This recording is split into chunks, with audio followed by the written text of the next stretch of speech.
soltou no outro projeto Cão Guia de Cego. Nós mandamos um capitão, 2 soldados treinar lá no exterior. O que é esse projeto Cão Guia de Cego? O Cão Guia de Cego, ele treinado, ele custa $15 mil. Nós estamos treinando os cachorros, mandamos um capitão e um cabo soldado para o cara andar para treinar. Nós estamos treinando o Cão Guia de Cego para ser guia do cego carente.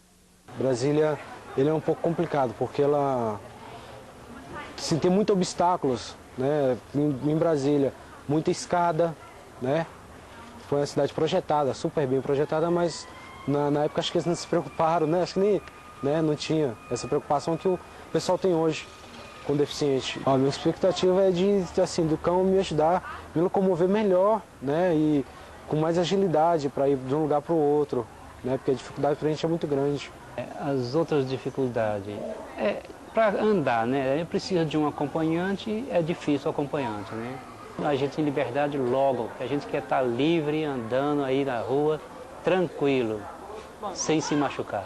Estou satisfeito, isso aí, a gente conseguindo isso aí é bom demais, a gente está em liberdade aí. O cão guia vai favorecer porque eu vou resolver tudo que eu preciso resolver, eu não fico preso em casa pedindo às pessoas para fazer para mim, eu mesmo vou fazer.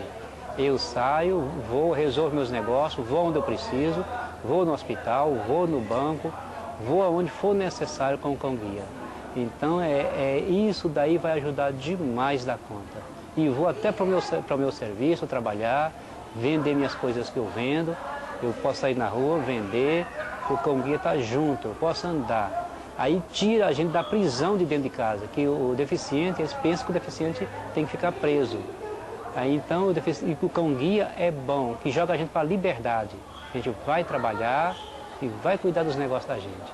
Olha, o projeto em si, acho que é um dos melhores do Brasil, né? Porque ninguém teve essa iniciativa.